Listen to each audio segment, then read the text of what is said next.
Hello दोस्तों, स्वागत है आपका एनबी लर्निंग में। तो आज इस वीडियो में मैं आपको कक्षा 12वीं के शारीरिक शिक्षा यानी कि फिजिकल एजुकेशन के टर्म 2 के प्रैक्टिस पेपर को लेकर आया हूँ, जिसको मैं कुछ उत्तर के द्वारा आसानी से और सिंपल भाषा में समझाऊंगा। साथ में हर एक प्रश्न का अर्थ समझाऊंगा और प्रश्न को कैसे करना है वो भी बताऊँगा। तो वीडियो को अंत तक देखेंगे। वीडियो पसंद आती है तो लाइक और शेयर ज़रूर करेंगे।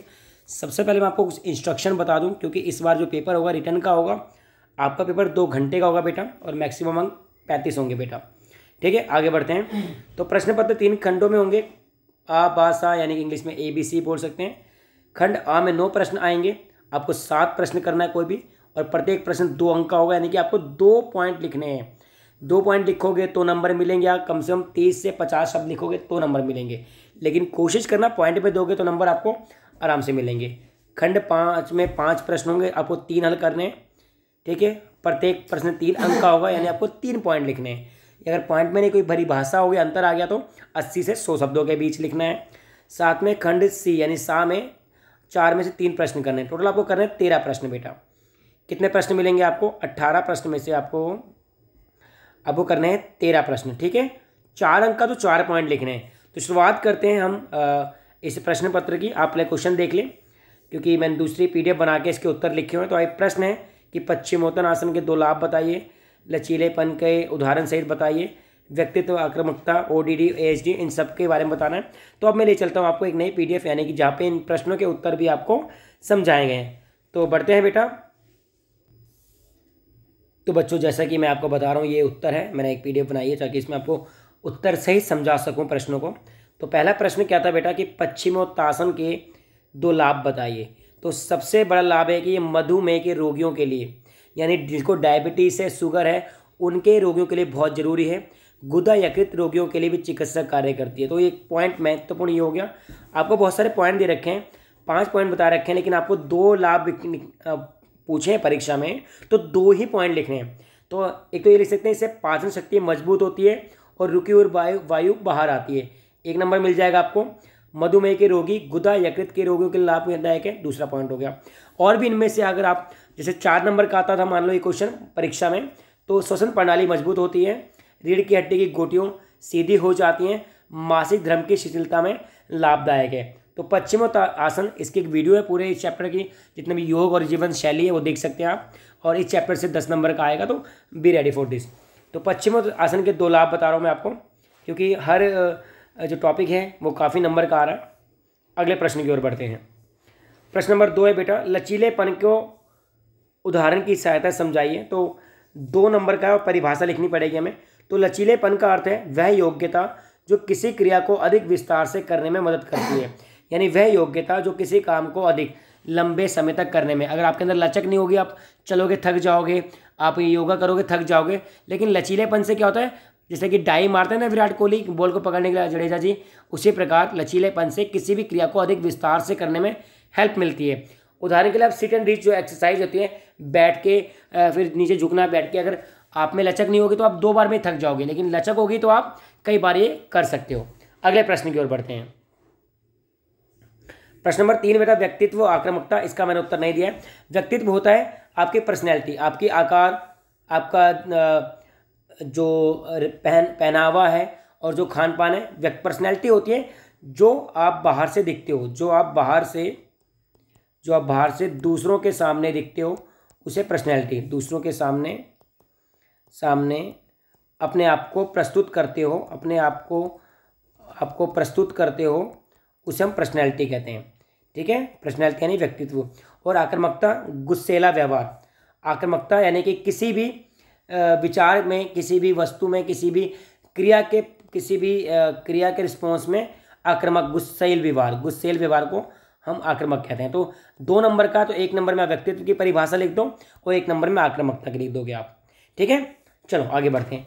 तो ODD और ADHD का पूरा नाम लिखना है। 2 मार्क्स का, तो आपको 2 पॉइंट। और आपको करने सारे क्वेश्चन नहीं है, मैंने जैसा बताया 9 में से 7 करें, तो मैंने 7 के उत्तर दे रखे हैं आपको। ठीक है, ध्यान से समझेंगे। तो ADHD होता है attention deficit hyper active disorder, Hindi में अवधान न्यूनता अतिक्रिया विचार।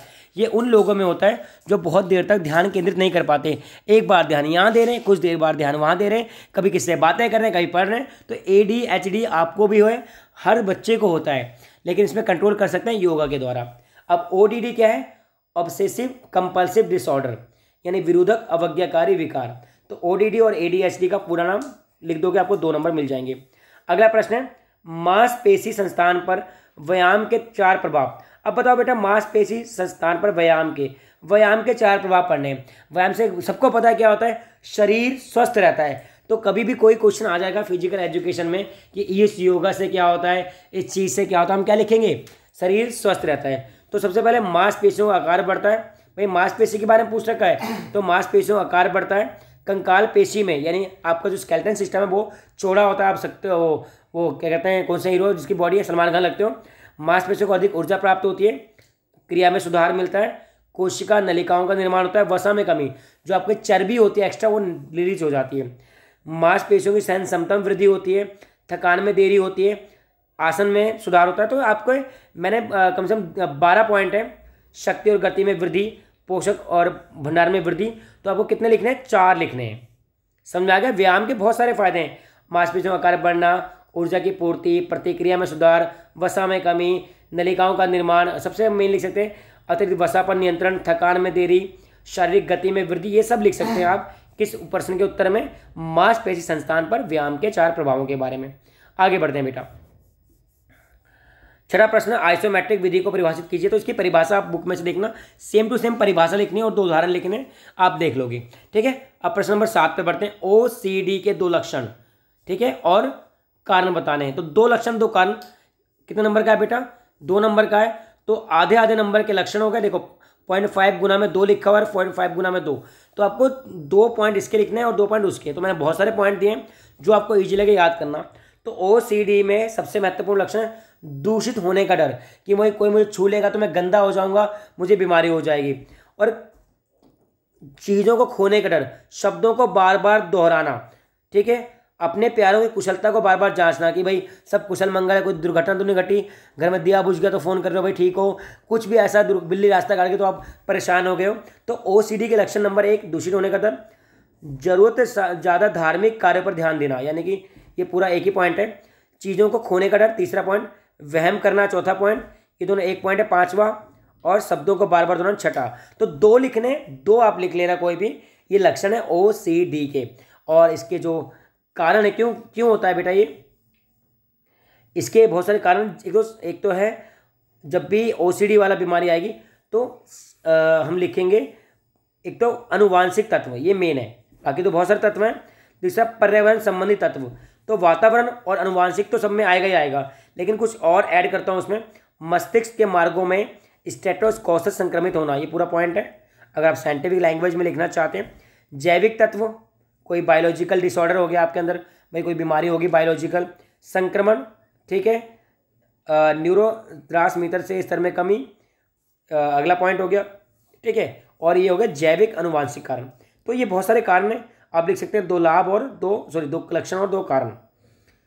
प्रश्न समझ में आया बेटा? एक बार दोबारा समझाता हूँ। OCD के लक्षण, आपको जितनी भी बीमारी है इसकी वीडियो भी अपलोड है मेरे यूट्यूब चैनल पर, तो ये 2 चैप्टर तो देख लोगे तो आपको 35 में से 17 नंबर मिलने की गारंटी है 2 वीडियो देखने के बाद। आगे बढ़ते हैं। मोच और खिंचाव, मोच किसे कहते हैं, जब किसी नाड़ी संस्थान में अचानक से रुकावट आ जाए या गलत तरीके से मुड़ जाए उसे मोच कहते हैं बेटा। और खिंचाव, जब हम कोई भारी बल उठाते हैं, यानी अपने वजन से ज़्यादा का वजन कोई उठाते हैं तो उसे कहते हैं खिंचाव, ठीक है, उसे खिंचाव कहा जाता है। तो 1 नंबर मोच का मिल जाए, 1 नंबर खिंचाव का। तो मोच क्या होता है, जब हम कोई कार्य करते हैं अचानक से तो किसी अंग में या किसी तंत्र में या धनी शिरा में कोई लचक सी आ जाए उसे मोच कहते हैं। और किसी भारी कार्य कारण जो खिंचाव आता है उसे हम खिंचाव कहते हैं, ठीक है। तो बेटा अगला प्रश्न है CWSN यानी चाइल्ड विद स्पेशल नीड, जो विशेष आवश्यकता वाले बच्चे होते हैं उनकी शारीरिक गतिविधि को, उनके यानी कि जो फिजिकल वो एक्टिविटी कोई करना चाहे उसको सुलभ बनाने की 2 रणनीतियाँ बतानी है। तो ये आपको याद नहीं करना पड़ेगा। देखो जो विकलांग बच्चे होते हैं यानी कि स्पेशल बच्चे होते हैं, इनको दिखता नहीं है, जो एक हाथ पैर नहीं होता है, जो थोड़े शारीरिक रूप से बौद्धिक रूप से अक्षम होते हैं, उनके लिए आप क्या कर सकते हो? एक तो लिफ्ट बना सकते हो भाई, है ना, कि उनके लिए ऐसे संसाधन विकास किए जाएं जिससे उनको फील ही ना हो कि वो विकलांग है। जैसे आजकल डीटीसी की लो फ्लोर बसेस आ रही हैं, हर सरकारी संस्थान में लिफ्ट आ गया है और रेलिंग आ गई, इवन हर सरकारी संस्थान में व्हील चेयर उपलब्ध होती है, आप चाहें तो मांग सकते हैं। ठीक है, चलो मैं उत्तर बताता हूँ आपको बुक में से। तो डॉक्टरी जाँच, तो पहले क्या है, डॉक्टरी जाँच। सबसे पहले किसी दिव्यांग की डॉक्टरी जांच करके पता लगाना चाहिए कि वो किस प्रकार की असक्षमता है, और अगर वो असक्षमता को ठीक किया जा सकता है तो ठीक करने का प्रयास भी करना चाहिए। तो शारीरिक क्रियाओं में भाग लेने पूर्व दिव्यांग की शारीरिक जांच करवाकर उसकी शारीरिक असक्षमता की स्तर की जांच कर लेनी चाहिए। यानी किसी भी CWSN child with special need के बच्चे को, इसकी फुल फॉर्म भी आ सकती है पेपर में, चाइल्ड विद स्पेशल नीड, तो शारीरिक क्रियाओं में भाग लेने से पहले उसकी शारीरिक जांच करवानी पड़ेगी कि किस प्रकार की दिक्कत है। अगर उसको दिखाई देने में दिक्कत है, स्पेक्स बनवा दो, आई थिंक वो अच्छा प्रदर्शन करेगा, है ना। किसी को चलने में दिक्कत, उसको तो ऐसा लूडो खिलाओ, उसको कैरम बोर्ड चेस खिलाओ तो जीत जाएगा। दूसरा है रूपांतरित उपकरण, तो 2 ही लिखने हैं लेकिन मैंने आपको बहुत सारे बता दिए। उपकरणों का रूपांतरण हमेशा दिव्यांग की आवश्यकता के अनुरूप होना चाहिए। रूपांतरण मतलब ट्रांसफॉर्मेशन। उपकरण क्या होता है, कोई भी चीज़ है, मान लो कि उसके पास लाठी है चलने के लिए, तो लाठी फोल्डेबल होनी चाहिए ताकि वो क्या करे कि वो उस लाठी का प्रयोग करके बैग में भी रख सकता है और उसको फील ना हो कि हाँ भाई ये लाठी लेके चल रहा है, लंगड़ा लूला है। और उपयुक्त वातावरण, यानी कि ये नहीं उसको कि भाई तू उन सभी बच्चों की तरह एक्टिविटी कर जो अन्य करते हैं, तो उपयुक्त वातावरण भी देना चाहिए। तो CWSN के बच्चों के लिए कोई भी एक्टिविटी को ईजी बनाने के लिए आपको 2 रणनीति अपनानी है, डॉक्टरी जांच, शारीरिक रूपांतरण और रूपांतरित उपकरण या उपयुक्त वातावरण, ये सब। अगला, प्रेरणा किन 3 तकनीकों की, तो प्रेरणा की बहुत तकनीक होती है, बाह्य प्रेरणा, आंतरिक प्रेरणा और motivation is very important to work. तो ये भी हम बुक में से सेम टू सेम क्वेश्चन मिल जाएगा आपको बुक में या तो सपोर्ट में, और देख लेंगे आप। चलो भाई, पार्ट 2 शुरू हो गया है यहाँ से। 10वां पार्ट 2 का था, 11वां हमने उत्तर निकाला है। आपको कितने करने हैं, आपको सिर्फ ज़्यादा क्वेश्चन नहीं करने। संज्ञानात्मक असक्षमता, संज्ञानात्मक आपको पता है मेंटल लेवल शुरू होती है, तो आपको 3 पॉइंट लिखने।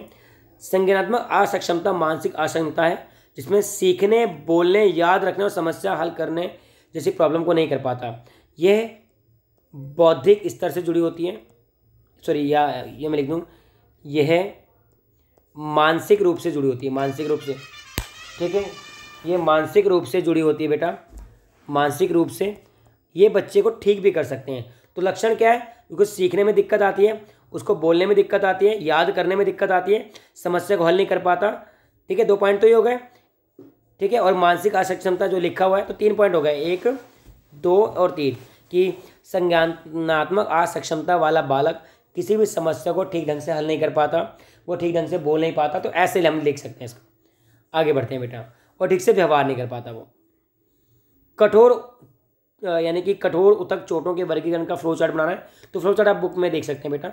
और मैं सेकंड टर्म के जो आपके बोर्ड होंगे उसके लिए मैं वीडियो को अपलोड करूंगा, जो क्वेश्चन इस वीडियो में नहीं मिलेंगे आपको वो नेक्स्ट वीडियो में मिल जाएंगे। जल्दबाजी में वीडियो आपके लिए बनाइए ताकि आपकी तैयारी परीक्षा से पहले हो जाए। मधुमेह, तो डायबिटीज़ की रोकथाम के लिए किए जाने वाले भुजंग आसन की संपूर्ण प्रक्रिया, यानी कैसे भुजंग आसन करते हैं, सांप की तरह ना, ऐसा वाला पोज कोबरे वाला कैसे करते हैं ये बताना है। इसकी पूरी वीडियो है आसनों वाली मेरी, वो देख सकते हैं। 2 लाभ भी बताने और प्रक्रिया भी। तो बेटा देखो कैसे करना है, चित्र आपको वीडियो में मिल जाएगा भुजंग आसन के बारे में। तो भुजंग आसन की पूरी जितने भी आसन है बेटा, पश्चिमोत्तासन है, भुजंग आसन, इन सब के बारे में ना एक बार पढ़ लेना और करके देखोगे तो आप भूलोगे नहीं। तो एक बार ट्राई करना घर पे वीडियो देख के कि कोई भी क्वेश्चन आ जाए इस चैप्टर में से आप कर लोगे। और 10 नंबर से ऊपर आएगा चैप्टर ये। पेट के बल लेट जाना है आपको, पहले फ्लैट लेट जाना है। दोनों पैरों के एड़ी और पंजों को मिलाकर और लिटाकर तान दें। दोनों हाथ को मोड़कर चेहरे के दाएं बाएं लें, यानी कि ऐसी पोजीशन। कोहने को अधिक से अधिक अंदर की ओर खींचें, माथा जमीन से लगा दें। गर्दन पीछे की ओर इतना मोड़े कि सिर का पिछला भाग रीढ़ से लग जाए। अब धीरे धीरे सांस भरते ऊपर उठना है, यानी आपको सांप बनना है, ठीक है, फिर वापस आ जाना है। तो भुजंग आसन की विधि आप बार बार अगर वो वाली वीडियो देख लोगे तो आपको क्वेश्चन याद नहीं करना पड़ेगा। आगे लाभ क्या है, पाचन शक्ति मजबूत, सबसे पहले कि इससे मधुमेह की रोकथाम होती है, मधुमेह से बचाव, मधुमेह से बचाव होता है बेटा आपको इससे, ठीक है, पहले तो ये लिखना है। साथ में इससे पाचन शक्ति बढ़ती है और लीवर आपका मजबूत बनता है। थायराइड के रोगों के लिए भी लाभदायक है ये वाला, ठीक है। कौन सा, भुजंगासन बेटा। गुर्दा ठीक करता है, ठीक है, कमर दर्द ठीक करता है, ये सब। अंतराल और फॉर्टलेट प्रशिक्षण, ये आपको मैं नेक्स्ट वीडियो में बताऊंगा। बिग बैंग थ्योरी, 3 ही क्वेश्चन करने हैं, इसमें से 2 करना है आई थिंक, तो देख लेंगे। खंड सा में से कितने क्वेश्चन करने हैं, चलो वो मैं लास्ट वीडियो में आपको बता चुका हूँ। फटाफट देखते हैं कितने क्वेश्चन बचे हमारे। हाँ ये रहा, तो बिग फाइव थ्योरी की जगह मैंने ये क्वेश्चन लिया, गति और शक्ति को निर्धारित करने वाले शारीरिक कारकों।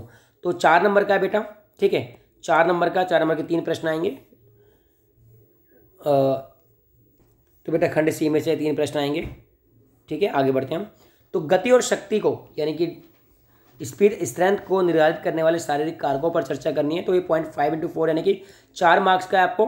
तो 4 पॉइंट इसके लिखने हैं, 4 पॉइंट उसके लिखने हैं, ठीक है, कोई दिक्कत नहीं, लिख लेंगे हम। तो देखेंगे विस्फोटक शक्ति, ठीक है, शारीरिक कारकों पर गति और शक्ति को निर्धारित करने वाले जो कारक है, एक विस्फोटक शक्ति है बेटा, शक्ति के लिए मांसपेशी गठन है, शक्ति के लिए लिख रहा हूँ, मांसपेशी की लोच और आराम की योग्यता है, स्नायु संस्थान की गतिशीलता है, जैव रासायनिक भंडार उपाच्य योग्यता है, ये शक्ति की है। और गति की क्या है बेटा, मांसपेशियों की बनावट, मांसपेशियों की बनावट, मांसपेशियों की बनावट बेटा आ जाएगा इसमें, ये आ जाएगा, ठीक है। और कार्यक्षमता आ जाएगा बेटा, क्योंकि गति है, कार्यक्षमता। और गति में क्या आएगा बेटा, लचक आ जाएगा, एक लचक भी जोड़ देंगे हम पॉइंट। और चौथा आ जाएगा काफ़ी देर तक जो कार्य करते हैं उसे क्या बोलते हैं बेटा, उसे बोलते हैं कि गतिशीलता, गतिशीलता, ठीक है। तो ये पॉइंट इसके हो जाएंगे आपके गति के, और ये हो जाएंगे शक्ति के। तो ये आपको याद करने हैं, ठीक है। आगे बढ़ते हैं। तालमेल संबंधी योग्यता, तालमेल क्या होता है बेटा, तालमेल संबंधी योग्यता का मतलब होता है कि आपके अंगों व आंखों में कोऑर्डिनेशन, ठीक है, अंगों व इंद्रियों में कोऑर्डिनेशन लिखते हैं। अंगों और इंद्रियों में तो कोऑर्डिनेशन यानी कि जो संयोजन होता है उसे हम तालमेल संबंधी योग्यता कहते हैं। यानी शारीरिक अंगों व आपकी आंखों के बीच जो तालमेल संयोजन होता है, शारीरिक अंगों लिख देता हूँ यहाँ पे, शारीरिक अंगों, शारीरिक अंगों व आंखों के बीच जो तालमेल होता है, आंखों के बीच यहाँ से लिख रहा हूँ, जो समन्वय होता है, समन्वय होता है, उसे तालमेल संबंधी योग्यता कहते हैं। तो शारीरिक अंगों और आंखों के बीच जो समन्वय होता है उसे क्या बोलते हैं, यानी शरीर के विभिन्न अंगों के बीच। हम एक और सिंपल परिभाषा में बताना चाहता हूँ आपको कि शरीर के विभिन्न अंगों के बीच जो समन्वय होता है यानी कि कोऑर्डिनेशन होता है, समन्वय होता है, उसे हम क्या बोलते हैं बेटा, उसे तालमेल संबंधी योग्यताएं कहते हैं। अब ये आपको उनमें से किन्हीं 2 प्रकार के खेल कूद के उपयुक्त उदाहरणों के साथ, तो किस खेल कूद में चाहिए होता है, मान लो हम लेते हैं क्रिकेट की बात करते हैं, आपको बहुत पसंद है क्रिकेट। तो क्रिकेट में क्या है कि अगर आप बॉल को, फास्ट बॉल को ध्यान से आंखों से नहीं देखोगे तो शॉट नहीं मार पाओगे, है ना। उदाहरण लिख सकते हैं, क्रिकेट में जिस प्रकार बल्लेबाज गेंद खेलते समय गेंद की गति, हाइट को नाप के उसको हिट करता है तो उसको रन मिलते हैं। अगर वो उसके आंखों और हाथ बल्ले में कोऑर्डिनेशन आ रहा है तो वो आउट हो सकता है, वो घायल हो सकता है, इवन मृत्यु हो सकती है।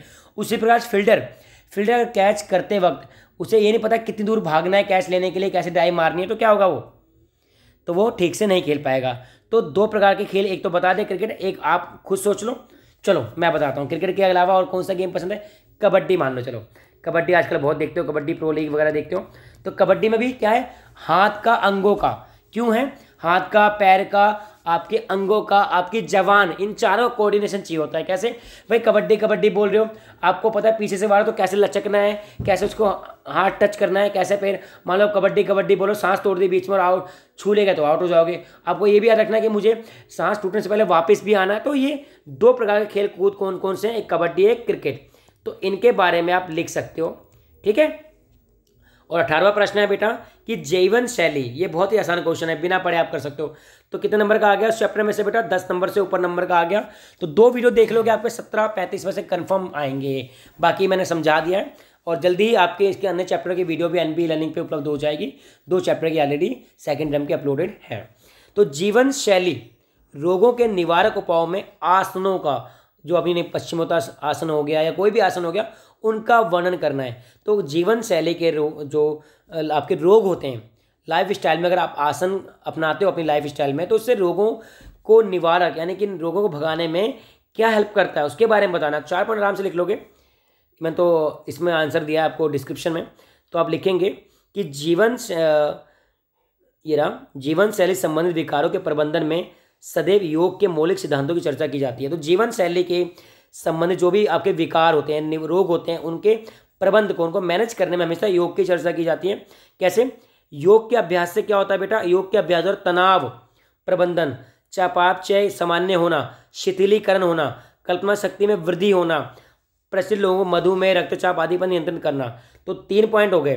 तो हम लिख सकते हैं कि योग अभ्यास द्वारा हम तनाव को कम कर सकते हैं, ठीक है, चापापचय क्रियाओं को सुशिथिल कर सकते हैं, शरीर के अंगों को शिथिलीकरण कर सकते हैं, कल्पना शक्ति में वृद्धि कर सकते हैं, और मधुमेह, मोटापा, हाई बीपी जैसी बीमारी को हम खत्म कर सकते हैं। 3 पॉइंट। 4 नंबर का है, और पॉइंट ढूंढ लेते हैं। और आसनों के नियमित अभ्यास से क्या होता है बेटा? आसनों के मानसिक स्पष्ट व शांति पैदा होती है। और पॉइंट बताऊं, शरीर में जागरूकता बढ़ती है, तनाव से छुटकारा मिलता है। 5वां पॉइंट, आसन करने से एकाग्रता बढ़ती है, स्वयं के प्रति जागरूकता बढ़ती है। 6, और जब भी व्यक्ति आसन करने हेतु चटाई बिछाता है तो विभिन्न मुद्राओं द्वारा शरीर को घुमाता है, यानी चटाई बिछाने से ही आपकी मुद्रा शुरू होती है। तो 7 पॉइंट हो गए बेटा। यानी 4 पॉइंट ये भी कर सकते हो कि आसनों के नियमित अभ्यास से बेटा क्या होगा? मानसिक स्पष्टता, शांति पैदा होती है, शरीर में जागरूकता बढ़ती है, तनाव से छुटकारा मिलता है, आसन करने से एकाग्रता आती है, और जब आप चटाई बिछाते हो तो आपको बहुत सारे योगा पोज वैसे ही बन जाते हैं, साथ में आपके मधुमेह, रक्तचाप जैसी बीमारी खत्म हो जाती है। तो ये पॉइंट बहुत सारे हैं, आपको मिल जाएंगे। और कमेंट करके जरूर बताएं वीडियो कैसी लगी। हम चाहते हैं आपके बहुत अच्छे अंक आए। एनबी लर्निंग से जुड़े रहिए। धन्यवाद।